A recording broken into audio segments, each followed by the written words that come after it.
Gente, esse é o nosso painel E se Deus existir? Vai ser uma conversa entre a ciência e a filosofia. Por isso, hoje nós temos aqui um cientista e um filósofo para tratar a respeito das nossas origens.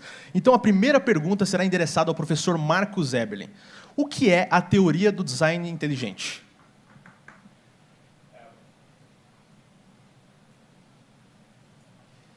Bom dia a todos. A teoria do design inteligente é a maior novidade científica de todos os tempos. É aquela teoria que diz que, não, há bilhões de anos, não, aquela ameba primordial não nasceu. Naquela sopa ácida, escaldante e venenosa, a nossa tataravó não nasceu lá.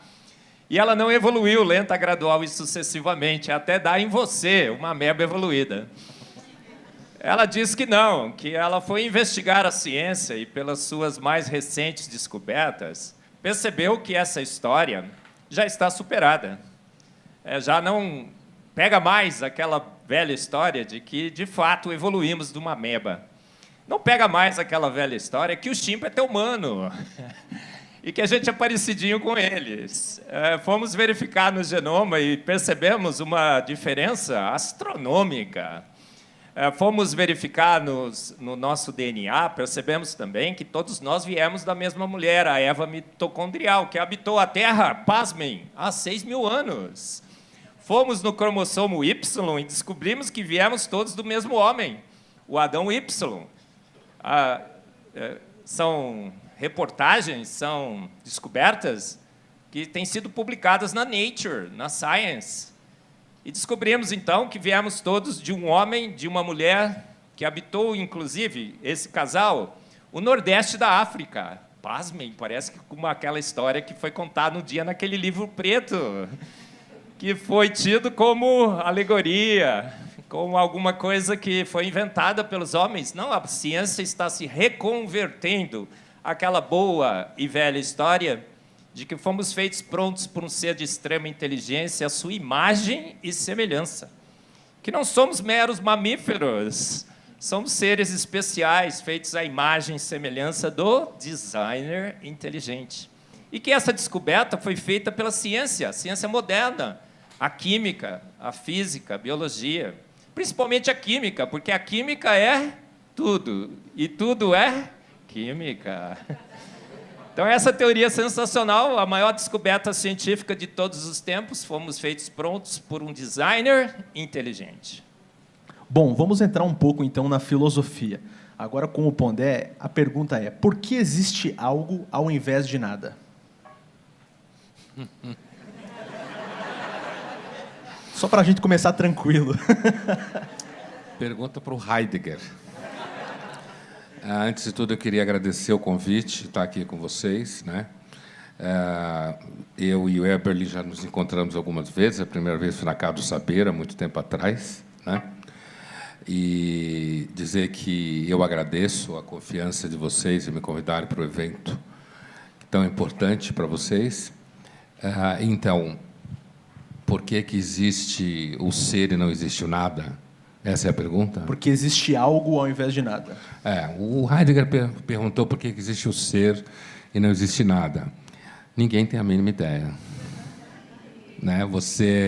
Eu falo filosoficamente, você simplesmente não consegue escapar, partir do nada e chegar ao ser. Eu até posso seguir uma trajetória darwinista do acaso e tal, que eu conheço essa narrativa, mas dizer por que, então, que nós não ficamos só no nada, não dá para responder. Quer dizer, isso, na realidade, essas são perguntas que, normalmente, filósofos fazem quando não querem chegar a lugar nenhum, entendeu?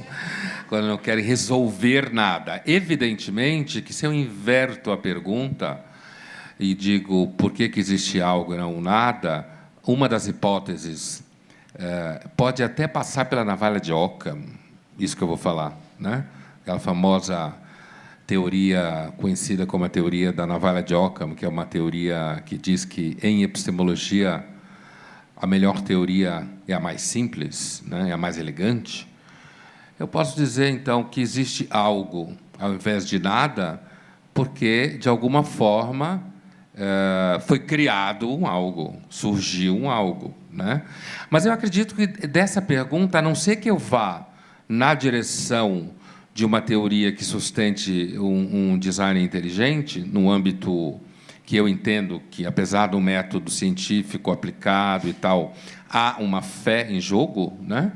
Ou eu posso ir para o outro lado e tentar dizer que, se você der muito tempo, de repente explode alguma coisa e acontece.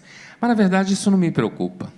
Como filósofo, eu diria que isso me preocupou tipo, nos primeiros anos da faculdade. Depois, porque justamente é uma pergunta que ou a gente vai para o lado de que algo foi criado a partir do nada, porque você não consegue. Eu até posso imaginar que, de um ambiente inorgânico, você consuma a teoria de que o orgânico surgia do inorgânico. Por quê? Porque eu tenho matéria e matéria, de um lado e do outro. Mas, quando eu falo em nada, eu estou afirmando a inexistência de qualquer coisa, né?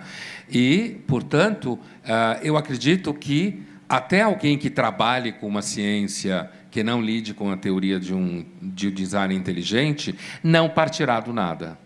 Ele partirá do universo dado, do espaço dado. Mas é claro que é uma questão, sempre o Kant sabia muito disso, é uma questão fascinante a gente se perguntar, afinal de contas, por que, de repente, mesmo que eu diga que explodiu, da onde veio o espaço onde se explodiu, né? Coisas assim. E, seguramente, a gente vai chegar a um momento que a razão não consegue explicar. Por isso que eu acho, a gente vai conversando no carro, inclusive, se eu fosse uma pessoa religiosa, talvez eu fosse um fideísta, certo?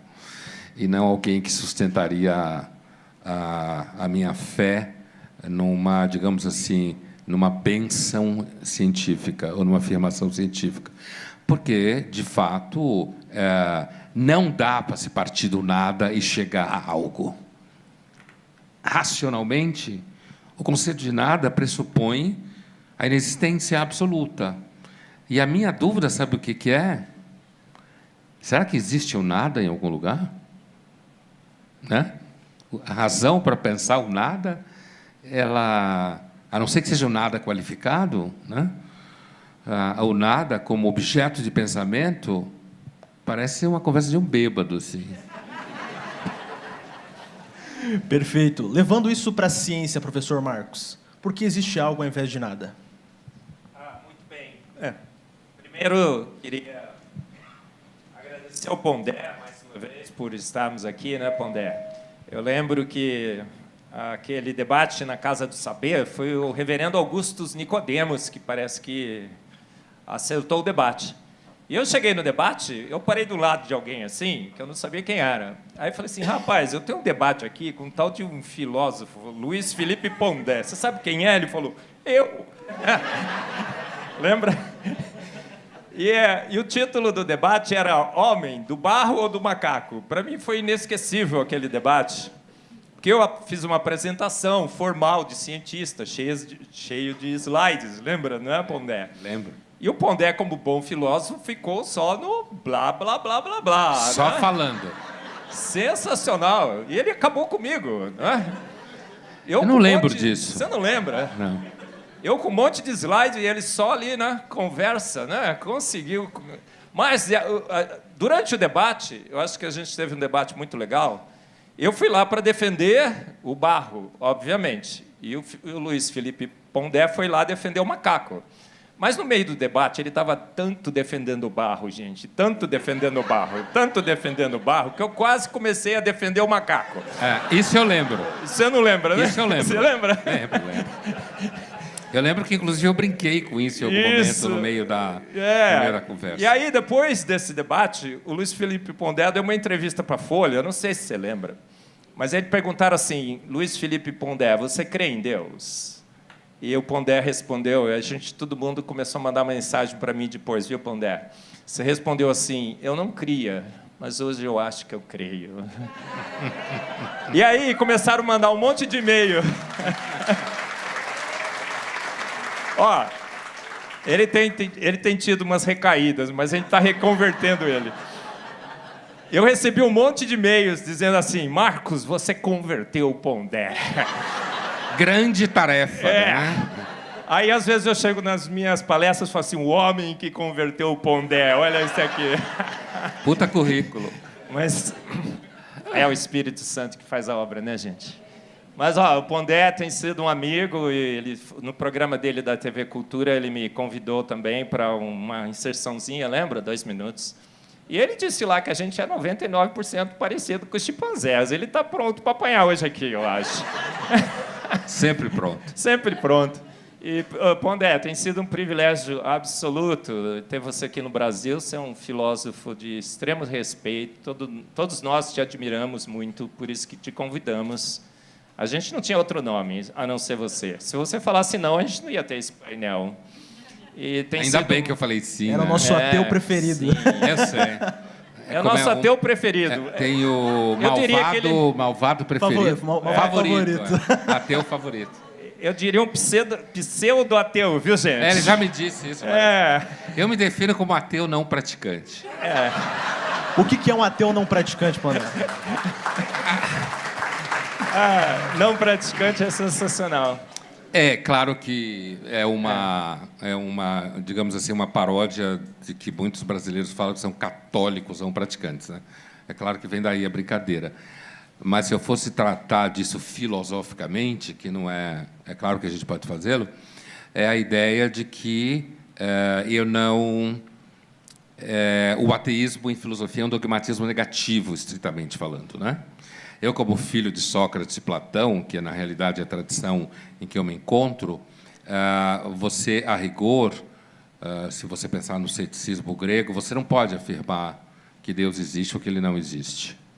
Por isso que, se a gente fosse falar do ponto de vista filosófico, cético, a posição dita agnóstica seria mais sustentável do que o próprio ateísmo ou do que a própria crença. Então, o ateu não praticante é, antes de tudo, o ateu que não é chato, que ele não é assim. Eu não acho que essa querela está definitivamente resolvida. E, do ponto de vista da minha vida prática cotidiana e da prática da filosofia, eu não sinto a necessidade de resolvê-la, né? Às vezes eu acho que tem teorias e postulados e situações da vida, e tem toda uma literatura sobre isso, né, que podem nos levar à suposição de que exista algum sentido nas coisas. Eu não estou nem entrando no debate fora do monoteísmo, hein? Porque se a gente entrar fora do debate, de um debate para fora do monoteísmo, aí a coisa fica bem mais complicada. Eu não vou nem entrar nisso. Mas alguém poderia entrar, filosoficamente, né? Então, assim, em alguns momentos, então, eu acho que há evidências, argumentos ou situações existenciais e tradição poderosa, construída, em que há uma sabedoria, sem dúvida nenhuma, em postulados religiosos, no mundo monoteísta, né, especificamente. E tem momentos que eu olho, eu penso, eu sinto e argumento de que as coisas parecem não ter nenhum sentido, como no famoso argument from evil, né, que é largamente debatido em filosofia da religião. Então, eu diria que eu estou meio aí nessa posição. Ateu não praticante é uma expressão simpática para dizer que eu não me levo tão a sério assim.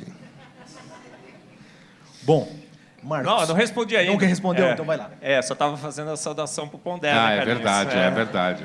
Não, olha, do ponto de vista científico, nós temos que, pela ciência, nos guiar pelas evidências. E as evidências são fortíssimas de que há um Deus que tudo fez, e fez pronto. Eu vejo assim, eu sou um homem da ciência, eu tenho me inspirado na química, estudado também a bioquímica, a biologia e tudo mais. E quando nós vamos estudar, por exemplo, na biologia da vida, o código genético, a gente percebe que há uma codificação arbitrária. Uma mente inteligente decidiu codificar o código. Não há forças, não há leis que ligam, por exemplo, CTA igual a valina. As nossas letrinhas, ATGC, Aguinaldo Timóteo igual Costa. Lembra dessa? Desses, né? Você aprendeu assim, né, Pondé? Aguinaldo Timóteo e Gal Costa. Para decorar, né? Isso, maravilhoso. As professoras antes eram sensacionais, continuam ainda. E aí você percebe que o código é totalmente arbitrário. Alguém decidiu codificar a vida com aquela codificação específica. Aí você fala, puxa vida, não pode ter sido o nada, que pegou o nada para nada por nada e bum, do nada fez o tudo. O nada não dá nem para pensar o que é. Minha filha Nina sempre me diz assim, pai, você fica às vezes nas suas palestras falando para as pessoas pensarem no nada que existia no início do universo. Primeiro que nada não existe, pai. E segundo, toda vez que a gente pensa no nada, a gente pensa em alguma coisa. Não dá para pensar no nada. Então, esse nada pega o nada para nada e cria um código arbitrário, por livre arbítrio. Eu até brinco, né, Pondé? Eu digo que o código da vida é arminiano, não é calvinista, né? Mas aí os calvinistas não ficam bravos porque o livre-arbítrio é de Deus, né, do designer. E a gente vê que não pode ser, é uma informação arbitrária, alguém decidiu fazê-lo.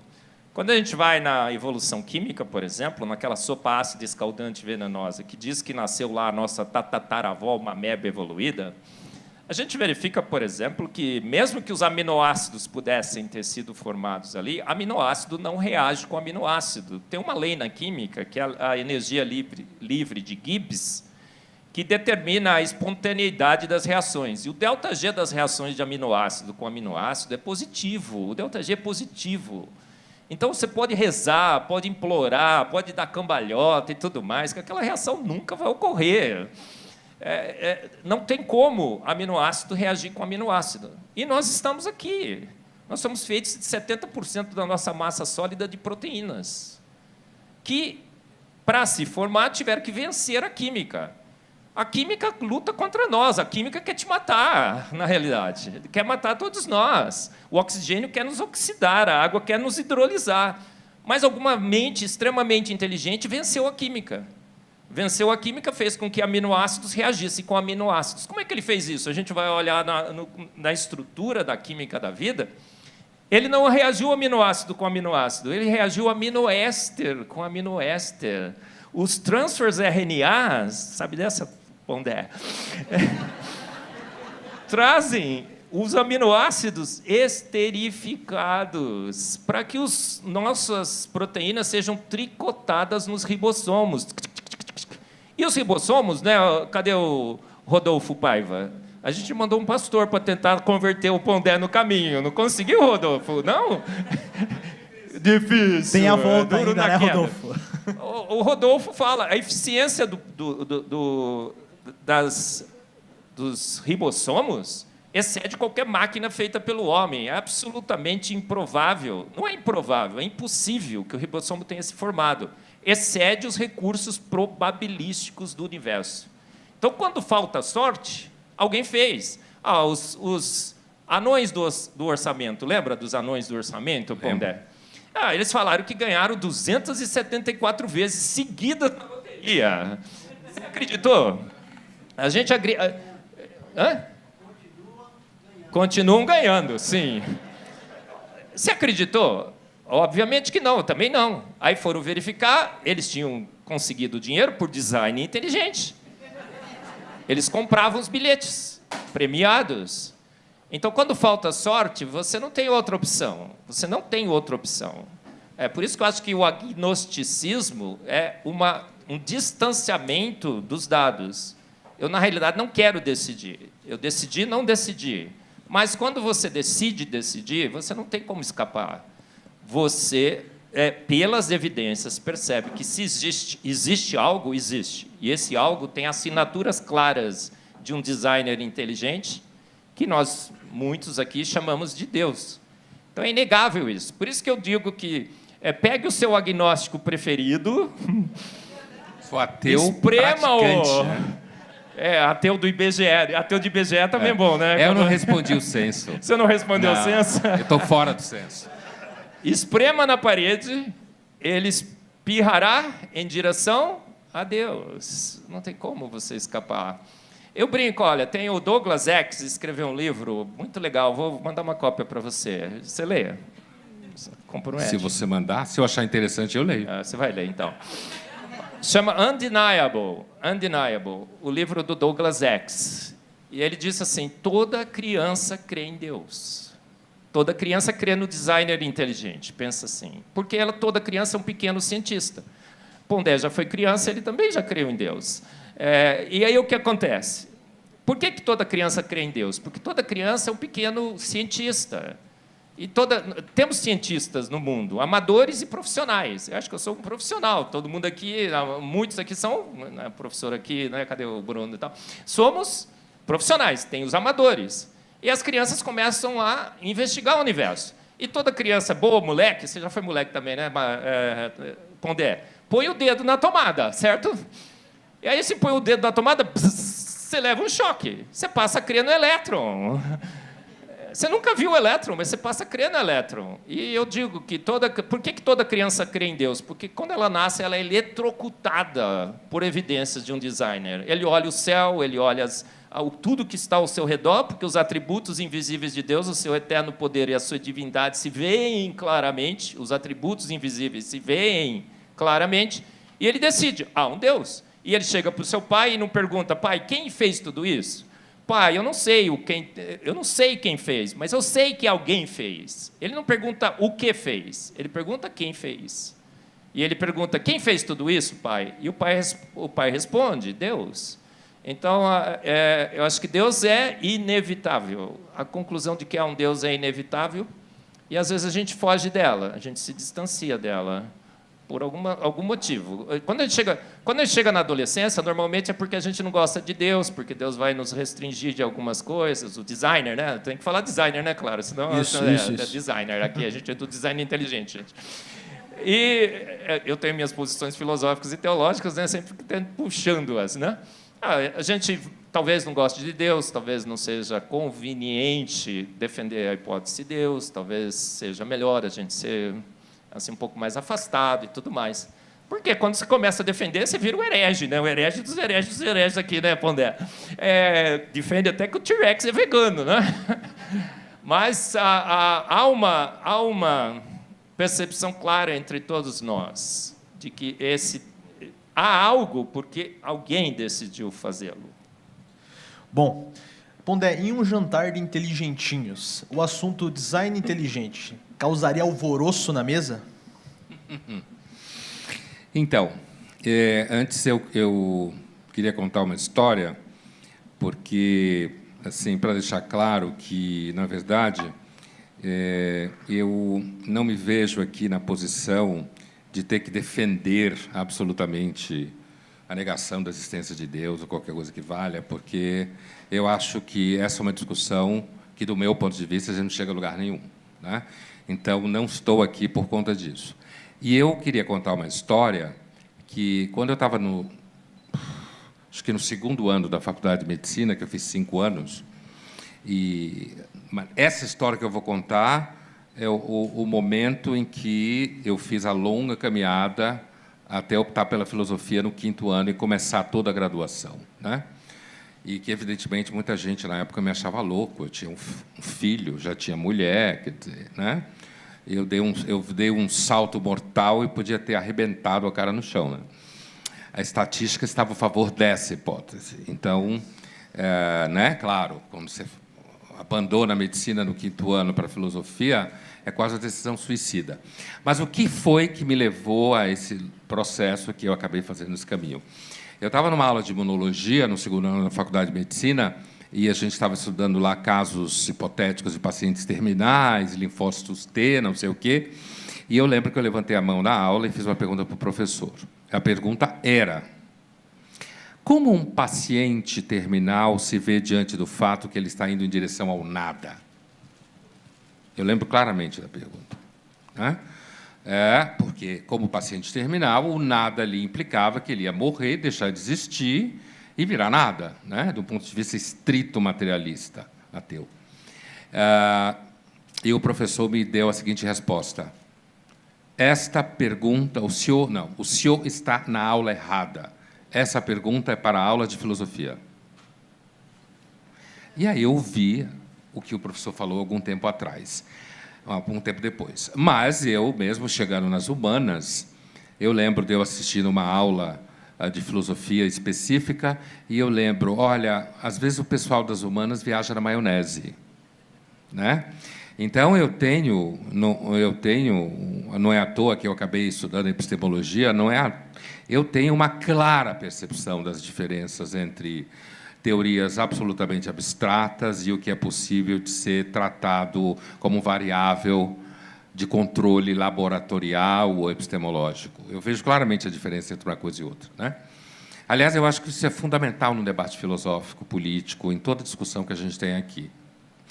E aí o Inteligentinho, que foi um personagem que eu criei na coluna, na Folha de São Paulo, já há muito tempo, muitos anos, o jantar inteligente é um jantar que está cheio de inteligentinhos, digamos assim. E eu já, na coluna em que eu descrevia o jantar inteligente, há anos atrás, eu dizia, olha, tem lá o filósofo, tem lá o fotógrafo, tem lá a psicanalista, né? Eu até dizia assim, engenheiro nunca é convidado. Só se ele for marido da psicanalista. E vai permanecer calado. Vai permanecer calado, porque ele jamais estará à altura daquelas pessoas ali para discutir qualquer coisa, né? Um engenheiro, coitado, só sabe fazer ponte, construir prédio, essas coisas. Né? E aí eu avançava em outras profissões e tal, inclusive levantava temas, né? Agora, essa coluna foi escrita há muitos anos atrás, então, se eu fosse reescrevê-la hoje, eu provavelmente ia ter que introduzir personagens que, na época, não tinha no Jantar Inteligente. Porque, para um jantar inteligente, você tem que estar completamente em dia com as modas comportamentais, né? Você tem que estar em dia com aquilo que as pessoas descoladas determinam como sendo legal, né? E eu sempre tive uma briga com esse tipo de, digamos, divisão de mundo do que é descolado, do que é moda comportamental. E aí eu chego na sua pergunta. Quer dizer, a pergunta é se, num jantar inteligente, a teoria do design inteligente ia causar problema, é isso? Tanto a teoria do design inteligente como a possibilidade da existência de um Deus. De Deus. Olha, eu acho que a reação das pessoas, se eu visse alguém que, de repente, começasse a falar isso, talvez um ia chegar para o outro, uma ia chegar para a outra e dizer, mas onde é que ele arrumou essa namorada? Falando baixinho. Né? Ela é crente? A partir daí, tudo que essa pessoa falasse iria ser considerado sem significado semântico, né? Porque, evidentemente, não ia caber no jantar inteligente. Existe preconceito com crente, então, nesse jantar? Eu acho que existe. E quando eu estou falando crente aqui, eu não estou nem falando crente no sentido do senso comum, que se referia a pessoas reformadas que andavam no domingo com roupa limpinha para ir para a igreja e com cabelo comprido. Não estou me referindo a isso. Eu estou me referindo à ideia de crente no sentido teológico, né? Aquilo que os franceses chamam de croyant, né? Não no sentido banal. Eu acho que, não só no jantar inteligente, eu acho que, eu diria até que o preconceito contra pessoas que creem, grosso modo, para escapar da palavra crente, que tem esse ruído, né? O preconceito contra pessoas que creem é um preconceito aceito por pessoas inteligentinhas. Outros não, mas esse sim. Entende? Acho que há, sim. Eu imagino que, dentro da história da ciência, os grandes pais da ciência, Pondé, boa parte deles acreditavam em um Deus. Assim como também os grandes filósofos. O que mudou de lá para cá, que muitos agora, digamos, até tratam com esse desrespeito aquelas pessoas que acreditam em um Deus? Porque se os grandes pais da ciência acreditavam em Deus, que acontecimento que fez que essa nova geração não enxergasse dessa forma? Olha, eu acho que talvez não seja... Talvez a gente não consiga chegar numa causa única, né? Inclusive porque nós estamos falando de pessoas diferentes, né? Que acabaram professando o ateísmo, eu quero dizer, no ambiente filosófico. Então, não acho que dá para dizer que é uma causa única. Se eu olho para filósofos a partir do século XVIII, né? Inclusive dentro do iluminismo francês, o britânico não tem O iluminismo britânico nunca teve esse conflito direto com a crença, né? O iluminismo britânico achava que as crenças fazem parte de uma boa sociologia das virtudes. As religiões ajudam a conter comportamentos indesejáveis, né? Mas o iluminismo francês, que é o mais famoso e tal, que é o anticlerical, como a gente fala, acho que ali há alguns elementos, né? Eu tenho a impressão que não foi tanto a ideia de que a gente acabou provando que Deus não existe, porque ninguém nunca provou isso, né? Eu acho que, sabe, eu acho que as guerras religiosas marcaram muito a Europa, muito. As guerras entre católicos, protestantes e protestantes no que se refere ao Reino Unido, nas grandes guerras civis, acho que marcaram muito a Europa. Elas marcaram muito a Europa, inclusive porque elas são, digamos assim, uma espécie de caldo venenoso, como falava o Eberle em outro sentido, a partir do qual surgiu a própria noção de Estado moderno, Estado laico, né? Que não significa que seja ateu. Laico não é a mesma coisa que ateu, óbvio. Não são conceitos idênticos. Mas, quando você, por exemplo, coloca a data mítica do nascimento do Estado moderno, 1648, na Paz de Westfália, que é uma paz, que é um acordo que nunca existiu, não se chegou a um acordo, mas como católicos e protestantes estavam se matando naquilo que depois veio a ser a Alemanha, na época era o Sacro Império Romano do Ocidente, durante 30 anos, e daqui a pouco não existia mais homem, não existia mais mulher, não existia mais cavalo, estava tudo destruído. Depois de 30 anos, ou seja, em 1648, católicos e protestantes acabaram chegando numa paz, não num acordo, e nessa paz, o que aconteceu foi que os príncipes chegaram à conclusão e aceitaram a ideia de que um não devia interferir na religião do outro principado. E daí surgiu um conceito muito importante, que é essa ideia da autonomia dos estados e da não interferência na religião. Se a gente vai para as Ilhas Britânicas, e a gente pega John Locke, século XVII também, John Locke escreveu 2 cartas famosas que existem em português, chamadas Carta sobre a Tolerância, considerado o pai do liberalismo, que era protestante, ele, John Locke, né? Em que ele defende a ideia de que o soberano não pode matar um seu súdito porque ele tem uma outra denominação religiosa. Tudo no âmbito do cristianismo, tá? Não existem outras religiões nessa discussão ali, né? E ali, já dentro do âmbito protestante enquanto tal, em diferentes vertentes. E o John Locke, então, ele vai defender a ideia de que o soberano não pode, portanto, matar o seu súdito porque ele tem uma outra denominação cristã. Assim como o vizinho, tampouco. Nasce aí a noção de fé privada, no âmbito da filosofia política. Então, você sabe, eu vou um pouco na linha do Charles Taylor, aquele filósofo católico canadense, que escreveu uma peça fundamental chamada Era Secular, que existe em português, em que ele fala que o ateísmo acabou se constituindo numa derivação do secularismo, na medida que as pessoas foram cada vez mais se organizando ao redor de teorias científicas que não partiam do pressuposto que Deus existia, dentro do método, e do Estado moderno, que fazia a gestão dos conflitos dentro das sociedades, né? Para chegar àquilo que ele chama de ateísmo orgânico, não ateísmo imposto. Então, a minha resposta para você é o seguinte: eu não acho que... eu acho que há um trauma com relação às guerras religiosas na Europa, e o que eu tentei dizer é que esse trauma gerou transformações profundas à vida política europeia, gerou transformações profundas à vida social europeia, acabou criando a noção de um Estado que não deveria ser religioso, para que o soberano não matasse seus súditos, né? Então, eu não acho que houve nenhuma grande descoberta. Claro que não houve, porque você não consegue provar isso, né? Mas acho que as guerras religiosas geraram, inclusive no Diderot, em autores como Diderot, mesmo Voltaire, que não era claramente ateu, Diderot era confesso, no momento que era raro, eu acho que isso acabou gerando uma certa transformação de expectativas espirituais, ou talvez uma derrocada de expectativas espirituais, né? Não foi uma questão de método, apesar de que o ateísmo metodológico acabou se constituindo num a priori, né? Num a priori metodológico de muitos cientistas, né?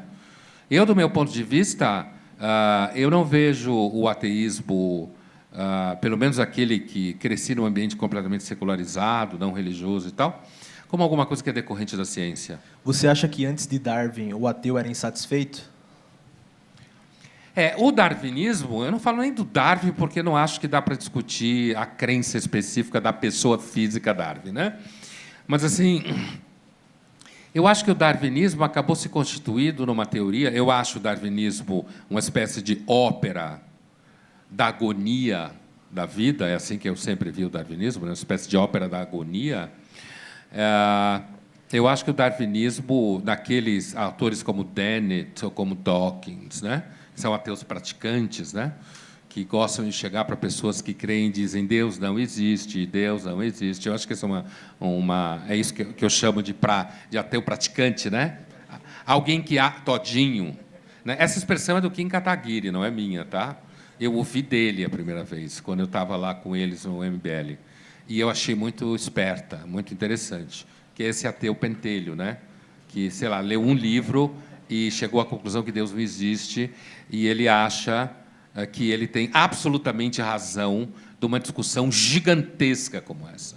Na realidade, eu acho essa discussão ao redor de Deus, associada às outras, a discussões que elas merecem uma certa reverência filosófica. Elas são discussões muito graves, muito sérias. Talvez seja isso que dá, muitas vezes, uma percepção diferente do meu lugar diante dessas coisas, né? Mas acho que sim, o darwinismo acabou dando para alguns desses ateus que buscavam uma explicação. Então, da onde veio as coisas? Né? Por que existem as coisas? Então, foi o acaso ao longo de muito tempo, e depois a seleção natural. Bem Dennett, na linhagem do Darwin, uma ideia perigosa, né? Mas isso, a mim, pessoalmente, nunca foi uma coisa que... Digamos, eu nunca escolhi a metafísica como um problema na filosofia. Né? Nunca escolhi. Talvez por temperamento, por história, sei lá. Perfeito. Professor Marcos, voltando um pouco para a ciência, processos naturais não guiados, eles conseguem criar algo com tamanha complexidade?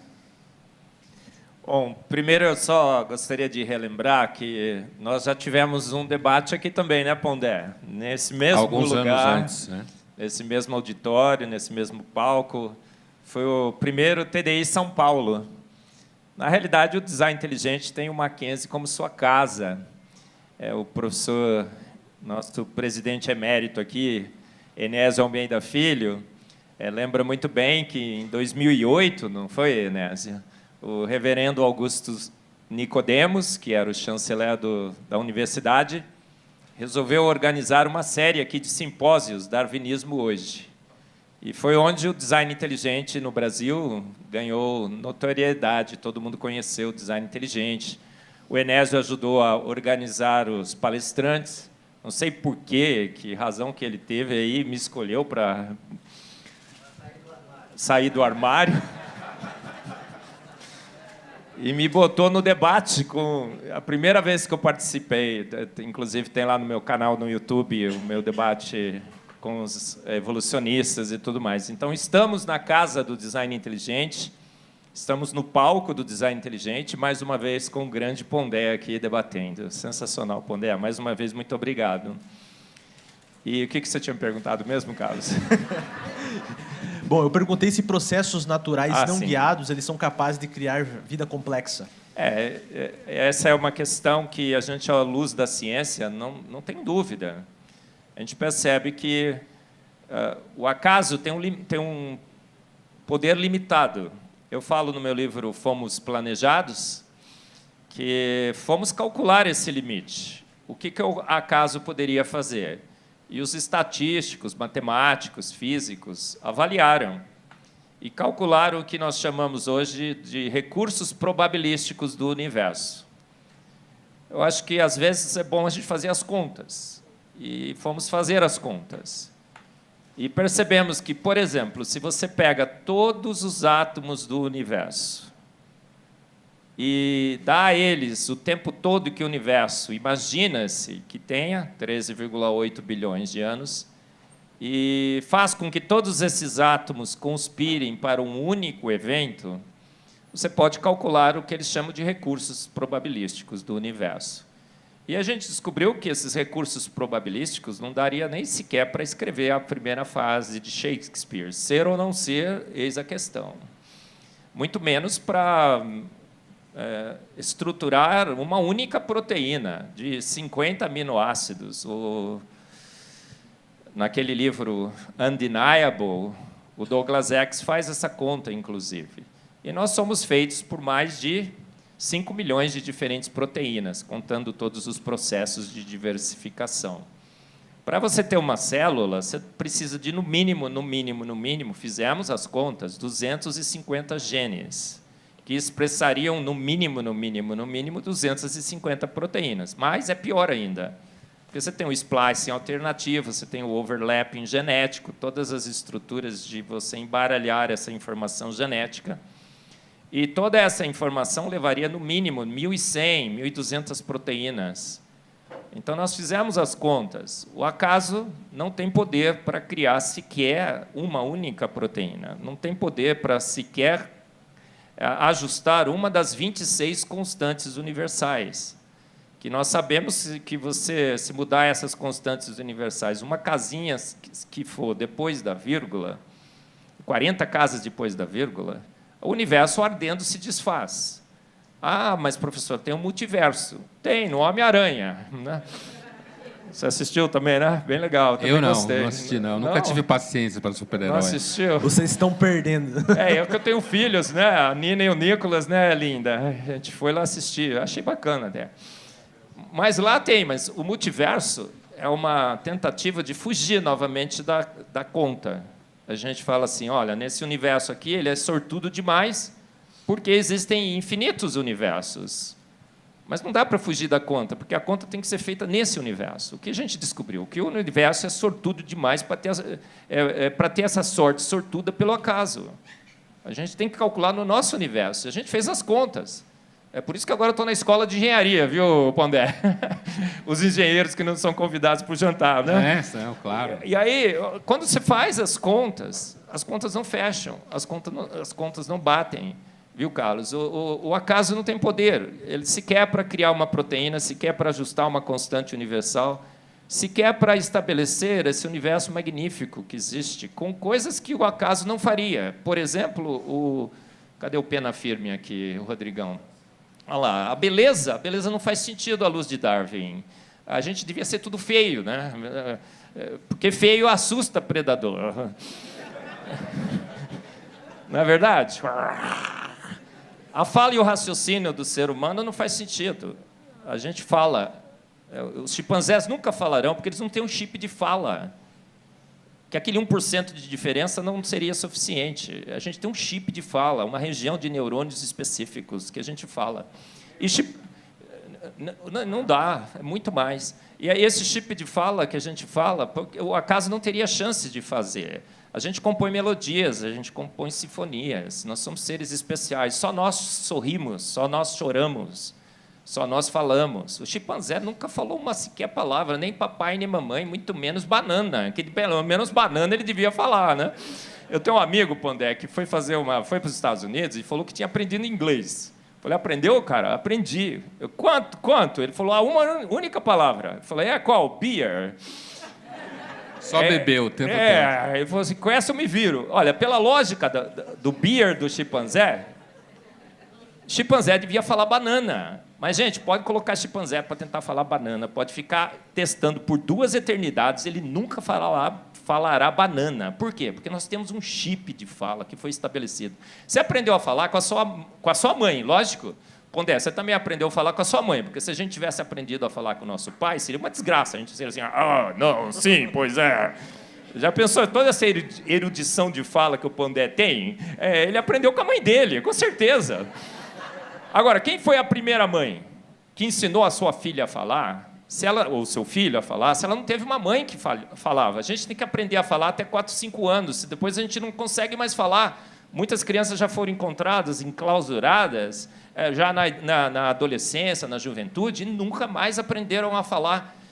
Como que nós aprendemos a falar, então? Absurdamente impossível isso. É impossível, vezes impossível, vezes impossível, vezes impossível, N vezes impossível, de que esse universo tenha sido feito por acaso, porque a gente fez as contas.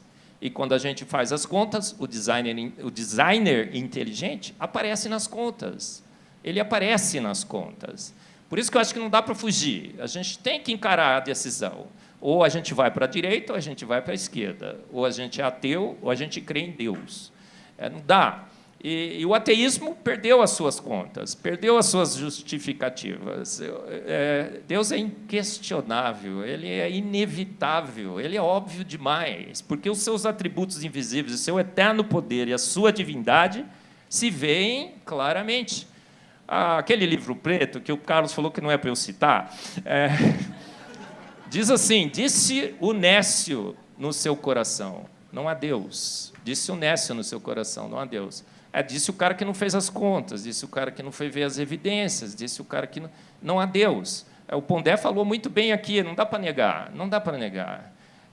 Não dá para dizer que não há Deus, não dá para chegar no ouvido do crente, né? Não tem Deus, não tem Deus, Deus morreu, Deus é um delírio. Delírio, quem teve foi Dawkins, né? E a gente sabe que pelas contas, por isso que eu dou graças ao designer por ter nascido químico, porque pela química eu fui fazer as contas, eu fui avaliar as reações, eu fui fazer o cálculo do ΔG, eu fui fazer o cálculo das probabilidades, das possibilidades. E eu digo que eu não creio em Deus, Pondé. Eu não creio em Deus. Eu não creio em Deus. Eu tenho certeza absoluta Você que ele existe. sabe que ele existe. Claro. Eu sei dessa posição. Eu sei. Agora, Jung falava algo assim também. Não é uma assim, eu estou alegando. Eu estou concluindo. Há um Deus. Bom, Pondé, voltando para a filosofia, existe bem e mal, certo ou errado? Eu falei para você que suas perguntas são todas doutorados, né? Muito obrigado. Imagina. E doutorados que bombaram na banca, né? Porque não passou nem na qualificação. Que o orientador falou assim, não, isso aqui não. As perguntas ruins ele vai colocar na minha conta. É porque quando você vai por aí, o cara fala para o orientando, você vai dar ruim nesse negócio aí. Mas, olha, na filosofia, existem muitas filosofias, né? Platão, por exemplo, entendia que o princípio, que ele chamava de o belo e o bem, isso foi muito importante, inclusive, para o cristianismo, quando leu Platão, a ideia de que o bem é gerativo, né? Mas qualquer historiador pode olhar e dizer assim, não, Platão pensava isso, mas para os gregos cultos de Atenas, era normal ter escravo. É muito comum isso hoje. Dizer assim, não, mas como ele pode falar de bem? Ele não sabia o que era o bem, porque o bem seria uma situação em que ninguém fosse escravo de ninguém, entende? Então, portanto, dizer se existe bem e mal na filosofia não é uma coisa simples de responder, né? Se você olhar filosoficamente de modo profissional ao longo da história da filosofia. Existem filósofos que tentaram sustentar a ideia de que existiu bem, inclusive muitos deles, como Tomás de Aquino, ou Santo Agostinho, ou quaisquer outros banhados pelo cristianismo, né? E existem filósofos que tentaram dizer que não existe bem e mal, ou tentaram defini-lo no âmbito político, por exemplo, como Sartre, né? Que era um cara que falava de nada o tempo todo, inclusive, né? Então, que o bem, o máximo que a gente poderia entender, o bem, seria uma ordem política menos injusta, né?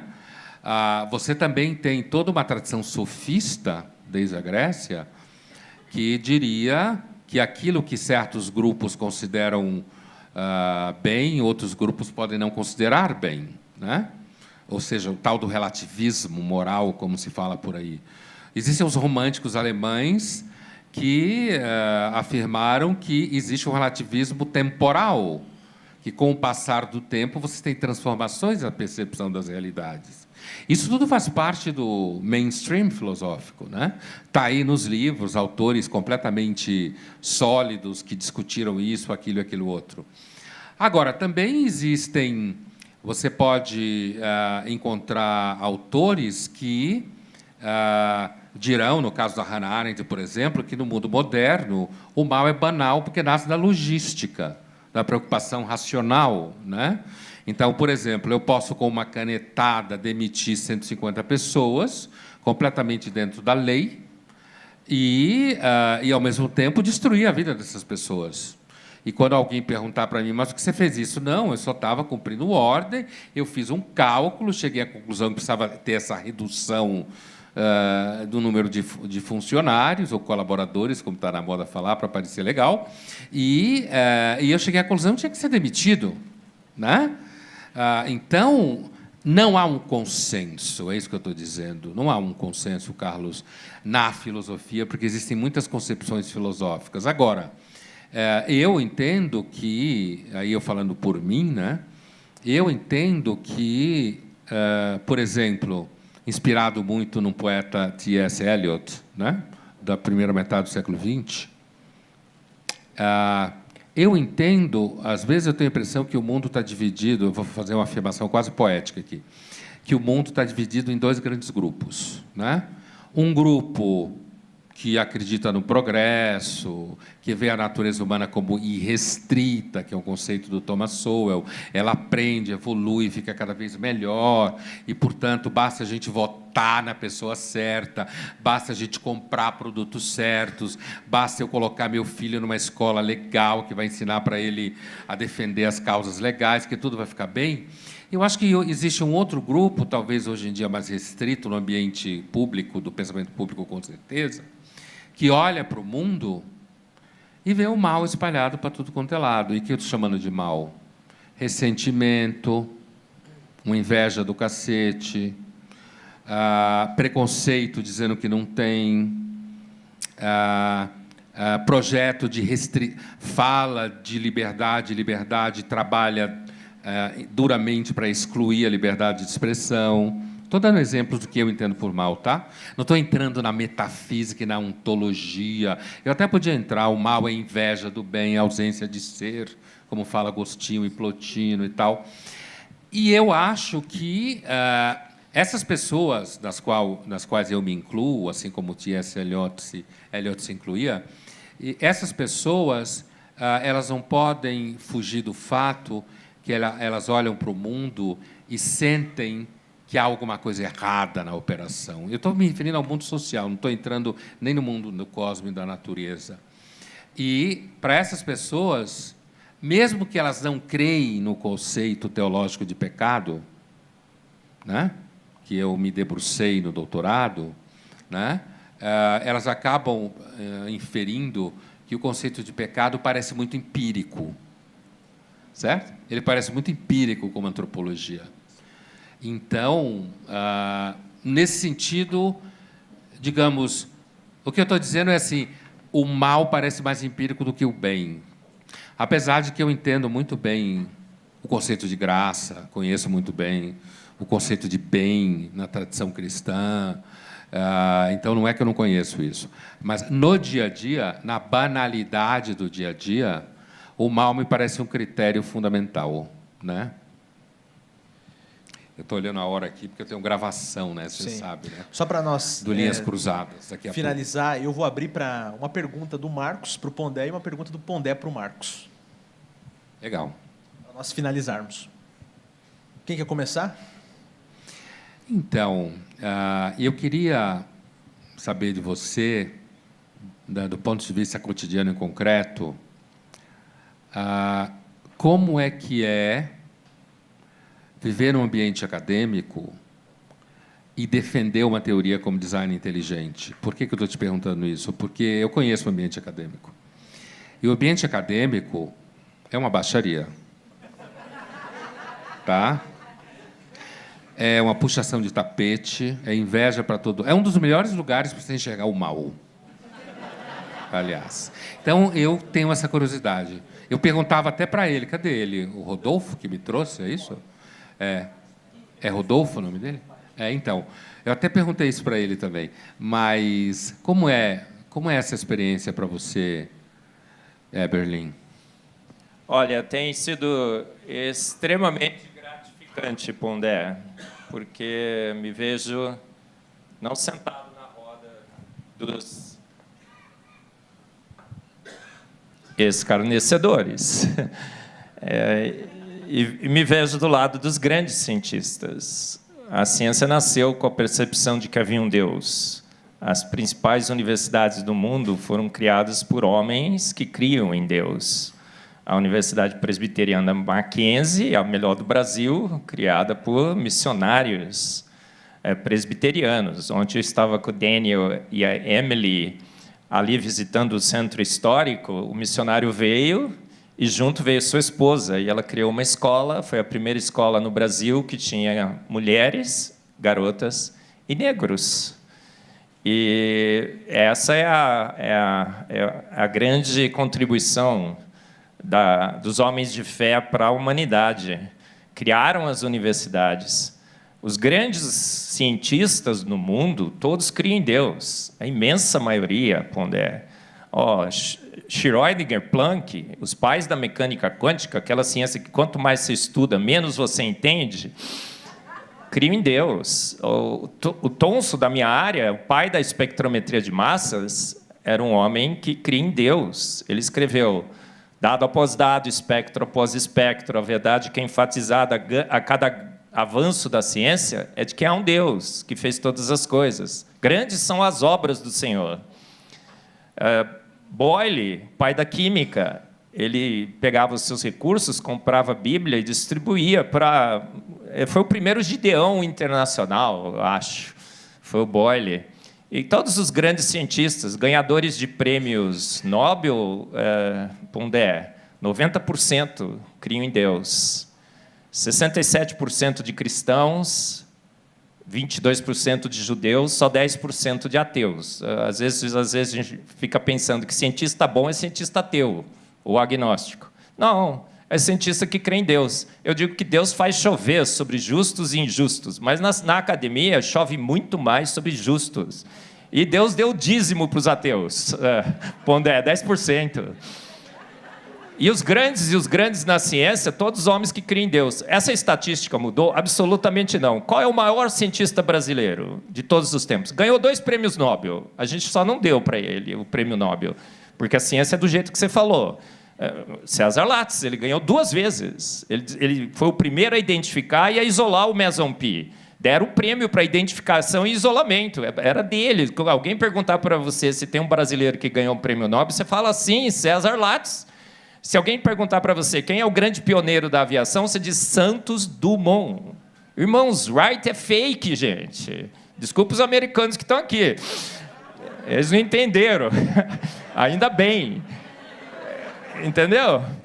Agora, os grandes cientistas, todos os homens que criam em Deus, 90% dos ganhadores de prêmio Nobel. Então, eu tenho um grande privilégio. A ciência nega Deus, Pondé, mas ela imita Deus. Praticamente todas as descobertas da ciência foram feitas plagiando Deus. A gente só voa porque plageia os pássaros. Você vai na farmácia, compra um medicamento, um remédio, você fala ciência, ciência, ciência. Que bom.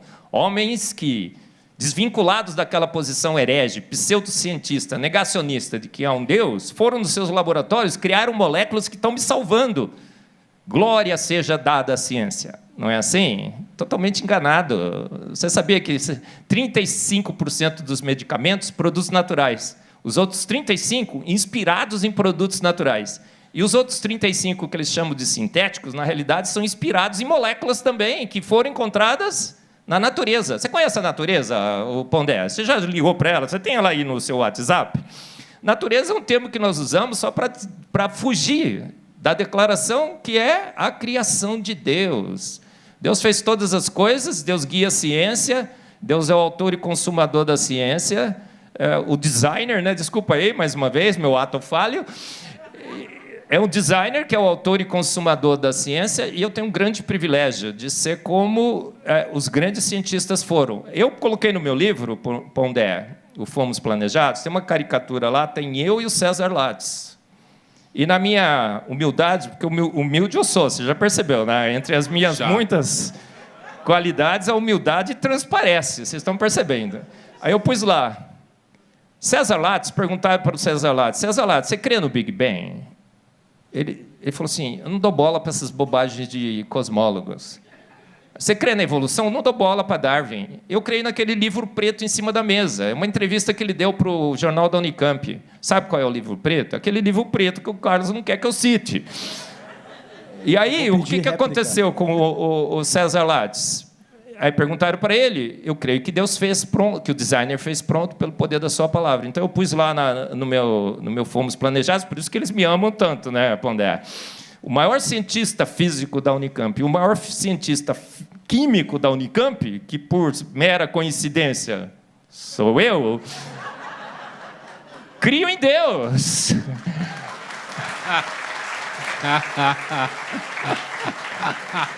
E, olha, quanto mais... tem outro versículo que diz assim, no mundo tereis aflições, mas tem de bom ânimo. Se você... Cada pedra que me jogam, eu acho que é uma coroinha a mais, é uma pedrinha a mais na minha coroa, vamos dizer assim, não é? E, sensacional, Pondé. Você está no meio e ser igual... Você é um mero a mais. É muito bom ser um dissidente, ser um herege, você também é. E está fora da caixinha, está fora da caixa. Eu não penso igual, eu sou diferente, e eu estou do lado da boa ciência, das boas contas matemáticas. Eu não digo que a gente é 1% parecido com os chimpanzés, eu sei que é muito mais, é 33% no mínimo no genoma, a gente é 100% diferente no cromossomo Y, a gente é 67% diferente nos telômeros, a gente tem 23 pares de cromossomos, eles têm 24, então eu digo com todo orgulho, chimpa não é meu mano, não é? E por que a gente atrai tanta atenção? Porque a gente está do lado da verdade, Pondé, e estar do lado da verdade é maravilhoso. Eu não estou naquele grupo, não estou. Porque eu quero seguir a verdade, eu quero estar do lado dos grandes cientistas, um minuto, né? E quero honrar também a tradição da minha família. Meu bisavô na Ucrânia ficou preso 5 anos na cadeia, porque jogou o Santos fora, foi exilado para a Sibéria, veio para o Brasil. E esse herege que eu sou é muito legal, gente. E aí, quando eu falo que o T-Rex é vegano, aí que eu me divirto mais. E, Marcos, qual que é a sua pergunta para o Pondé para nós finalizar? Pondé, olha bem para mim, Olho no olho. Você crê em Deus? Você já me perguntou isso da outra vez. E quando eu falei para você... Porque, assim, veja... Por exemplo, a primeira vez que eu fiz o debate contigo na Casa do Saber, eu tinha uma preocupação, ainda que eu não tenho mais. Eu achava que eu tinha que encontrar ou discutir alguma narrativa que explicasse as coisas. Hoje eu não tenho mais essa preocupação. Passaram-se anos e, pelo menos a minha experiência, ao longo desses anos de dedicação ao pensamento sistemático, à filosofia profissionalmente, inclusive no espaço público, a gente vai... mudando, se transformando, olhando por aqui, olhando por lá. Então, por exemplo, hoje, se a Casa do Saber ainda fosse aquela casa, na Mário Ferraz, aquela história toda, e alguém dissesse, não, vamos fazer um debate em que você vai defender a posição darwinista e um cientista vai defender a posição criacionista, como foi falado na época, eu ia dizer, eu acho que não, eu não quero entrar nessa discussão. Entendeu? Então... Portanto, ao longo desses anos e objetos de preocupação, experiências na vida, trabalho, depois que eu entrei para a mídia, isso, quando eu lhe conheci, eu já tinha entrado para a mídia, mas é um processo que é crescente, né? E de inserção cada vez maior, e depois as mídias sociais, a minha prática e os objetos aos quais eu me dedico a maior parte do tempo, eles se transformaram. Apesar que a religião e a mística, que é um tema que eu já estudei bastante, são temas que são sempre presentes na minha reflexão, né? E, então, da última vez que a gente esteve aqui, você me perguntou isso, e ali eu já estava numa espécie assim do que eu chamei depois de ateísmo praticante, né? E eu falei para você que eu não conhecia Deus, né? E eu lembro que você falou para mim assim: você não conhece Deus, mas Ele já te conhece e Ele está no seu coração, né? Mas eu continuo na mesma posição. Eu não vou dizer para você que eu creio em Deus, né?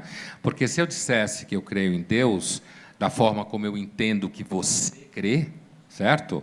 Eu estaria mentindo, né? Então, eu não vou dizer isso. Agora, eu continuo, se em algum momento, depois da morte, né, eu vou parafrasear um pouco o Bertrand Russell, que se dizia agnóstico, mas estou preocupado em defender a posição do Bertrand Russell.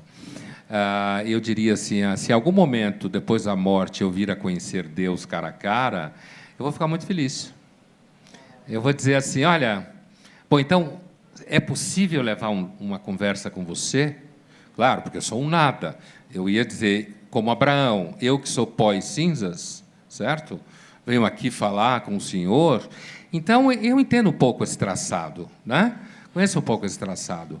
E eu vou te dizer uma coisa.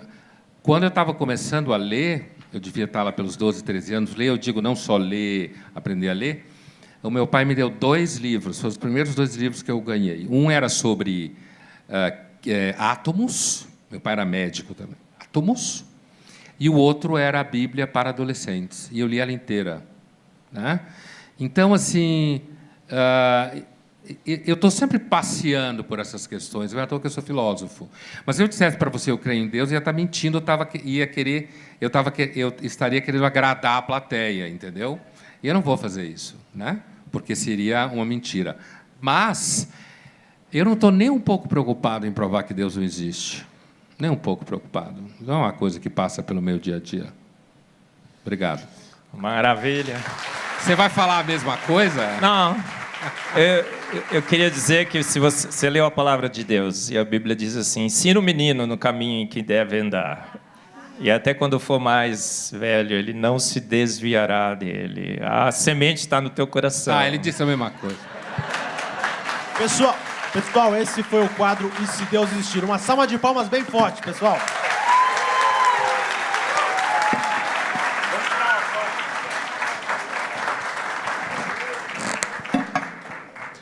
Bom, nesse momento nós teremos um lançamento oficial aqui no nosso